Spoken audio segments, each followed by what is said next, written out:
What's up, Live fans? So this is part 2 of the gameplay series to try to, show EA things they can improve upon for 17 and 18 and future games. And I wanted to start off with controls, specifically passing, because they've removed the bounce pass and lob pass, which you used to be able to do manually in Live 14. And it sucks because you're dependent on the game choosing the right pass given the context of the situation, and it messes up a lot. Like right here, this should be a lob, but it gives me a bounce and I turn the ball over, which is frustrating when it happens time and time again. On to shooting, which is arguably the most important facet of basketball, and in this game it's so limited. You can't, choose to do a floater or a bank shot or which hand you finish your layup with, left or right, or maybe a spin gather into a jump shot. None of that's in the game, and as a result the game is not neat. On to dribbling, which was Live's calling card when they first came back. And now there's not even those signature dribbles. There's no between the legs, which you'll see later on. There's no step back crossover. The dribbling has really regressed. They need to fix it for future games. Here's a weird thing where I was scrolling through the controls, and if you look at the spin gather, it's asking you to use the right stick and triangle at the same time, which doesn't seem physically possible to me. This is just inexcusable. If Live is going to call itself a true simulation, they need all the fouls. I'm talking about moving screen fouls, over the back fouls on box outs, loose ball fouls on post battles and off ball, jostles, blocking fouls on drives to the basket, all of that, to really be realistic. That was controls, but there's still gameplay aspects that need to be addressed and fixed, starting with these on the run dribble animations. They're not, smooth. You can see how they look with Parker. They're very herky-jerky. If I want to go between the legs behind the back, you can't do it. In and out cross looks like two separate animations. Here's 2K as an example. You can see John Wall. It's just between legs behind the back, boom, boom, beautiful. And another issue here is the catching to dunks, standing, transition animations, where a lot of times you'll catch open in the paint, but because of the way the passes come in, because of the way the catches are set up, you end up having to take weird looking floaters. Like Young was wide open for a dunk, the pass leads him to the basket, and if he catches stepping into it. Same thing here with Lopez. Look at this right here. Look how open he is, and let me tell you how it ends. Not in a dunk. Look at the catch, super duper slow, has to step back. Lets DeMarcus Cousins rotate over, get this weird contact animation. So, they've got to fix.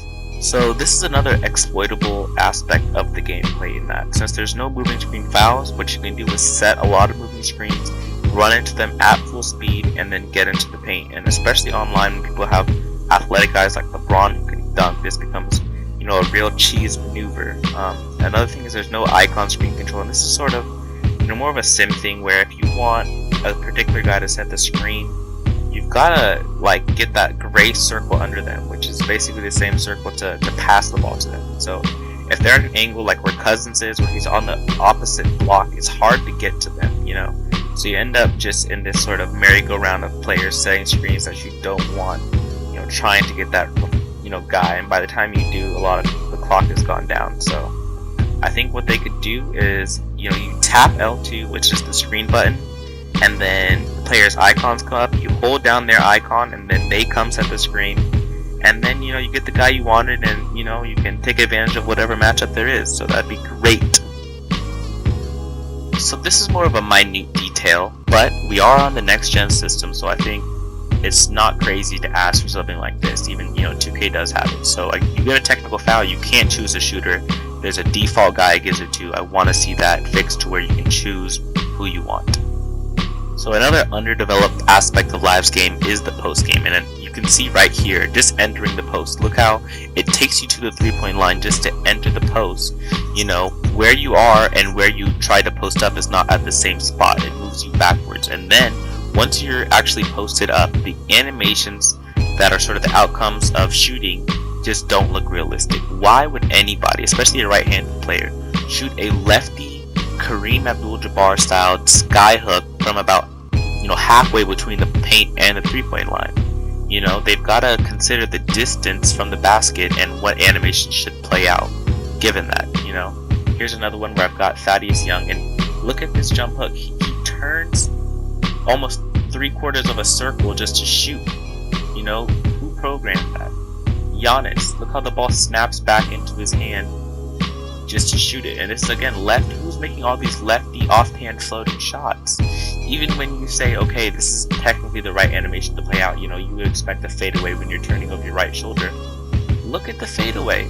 He jumps and turns all at once. You're supposed to pivot around on your pivot foot and then shoot and elevate after, not while you're in the air. Okay, they've got to.